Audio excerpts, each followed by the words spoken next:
नमस्कार, मैं जितेंद्र जैन और आप देख रहे हैं खबर समय जगत। आई नजर डालते हैं आज की कुछ ताजा तरीन खबरों पर। भोपाल केंद्र सरकार के तीनों काले कृषि कानूनों के खिलाफ और किसानों की समस्याओं को लेकर समूचे मध्य प्रदेश में होगी किसान महापंचायत। यह बात पूर्व मुख्यमंत्री दिग्विजय सिंह ने पत्रकारों से चर्चा करते हुए कही। उन्होंने कहा कि पिछले 3 माह से ज्यादा देश के 400 से ज्यादा किसान संगठन के नेतृत्व में केंद्र सरकार के 3 काले कृषि कानूनों को हटाने और न्यूनतम समर्थन मूल्य की गारंटी को लेकर पूरे देश में आंदोलन चल रहा है, लेकिन सरकार की हठधर्मिता के कारण अभी तक किसानों की समस्याओं का केंद्र सरकार द्वारा समाधान नहीं निकाला गया है।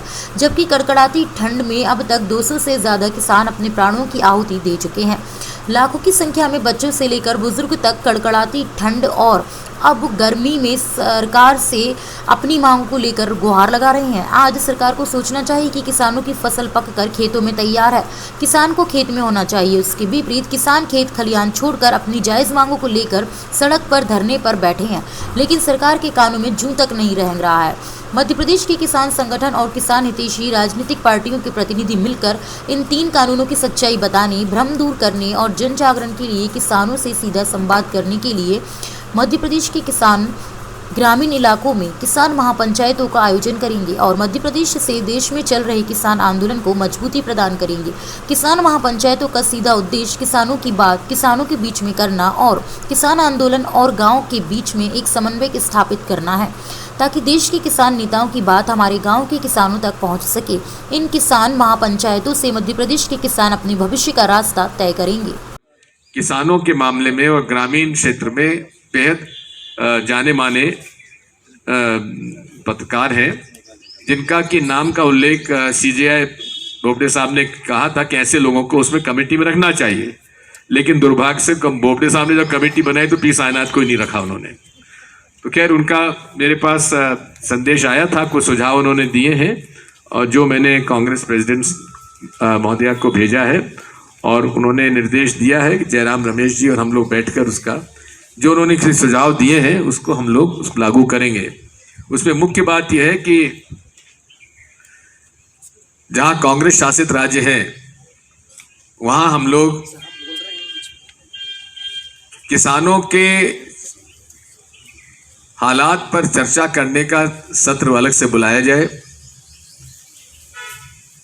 राजस्थान ने, पंजाब ने और छत्तीसगढ़ ने तो कुछ कानून भी बनाया है, लेकिन उसका ना गवर्नर असेंट मिला है, ना राष्ट्रपति का असेंट मिलने की संभावना भी नहीं है।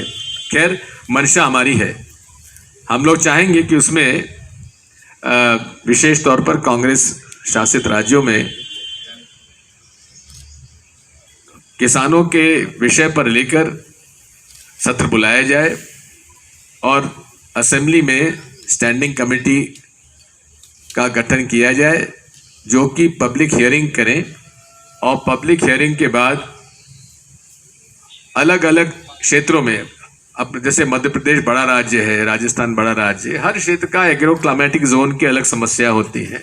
कहीं दलहन ज़्यादा पैदा होता है, कहीं तिलहन ज़्यादा होता है, कहीं सब्जी भाजी होती है ज़्यादा, कहीं दूध उत्पादन होता है, गेहूँ होता है, धान होता है, मक्का होती है। जैसे मक्का का कमलनाथ जी के कार्यकाल में मिनिमम सपोर्ट प्राइस ऑपरेशन 100% हुआ और बोनस भी दिया गया।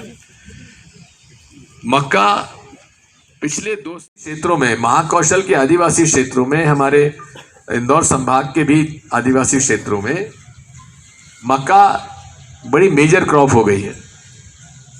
विंटर क्रॉप भी उनकी मक्का की आ रही है, लेकिन मिनिमम सपोर्ट प्राइस 1 क्विंटल मक्का भी नहीं खरीदी गई। तो इस तरह से हम लोग अलग अलग जो समस्या है उनके बारे में उनको चर्चा करने के बाद प्लान बनाएंगे और एक स्टैट्यूटरी किसान आयोग का गठन किया जाए कांग्रेस शासित राज्यों में। ये प्रस्ताव आए हैं जिस पर हम लोग चर्चा कर रहे हैं। मैं चाहूँगा आप सबका सहयोग की अपेक्षा करता हूँ और आज कृपा करके और कोई प्रश्न ना पूछे, क्योंकि उसका महत्व खत्म हो जाएगा किसान हमारी पंचायत का। धन्यवाद। इस प्रकार के कानून अमेरिका में भी लाए गए थे, जिसको रेगन साहब ने फिर उसको और ज्यादा वो स्वरूप दे दिया, जिसकी वजह से छोटे किसानों का सफाया हो गया और पूरे तरीके से कॉरपोरेट्स के हाथ में वो चला गया।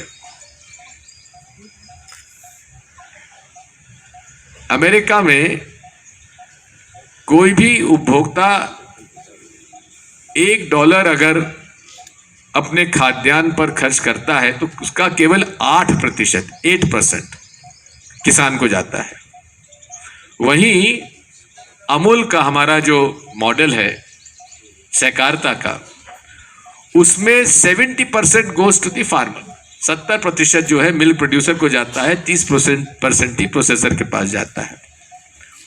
इसलिए जब तक कि किसान को हम लोग प्राइमरी एग्रीकल्चर प्रोड्यूस का फायदा नहीं पहुंचाएंगे तब तक उसके हालात सुधर नहीं सकते, क्योंकि आज के हालात में इरफान जाफरी भी आने वाले नहीं आएंगे।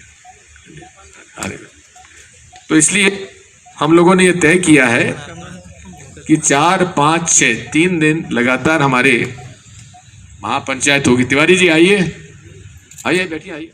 किसानों की वो श्रद्धांजलि के लिए मौन धारण करेंगे और उसकी शुरुआत जो है रामधुन से होगी, महात्मा गांधी के रामधुन से।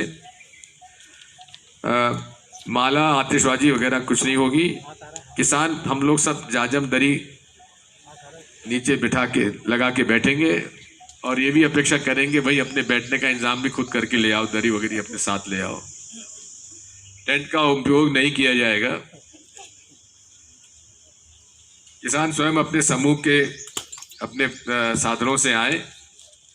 साथ में किसान भाइयों से अनुरोध है कि आप अकेले ना आए, अपने साथ कुछ लोगों को भी लाएं और उनका भोजन भी साथ लेकर आएं, खुद भी खाएं, वहीं खिलाएं और हम भी इसमें शामिल हों। किसी पार्टी का झंडा नहीं होगा, राष्ट्रीय ध्वज ही केवल हम लोग लेके खड़े रहेंगे।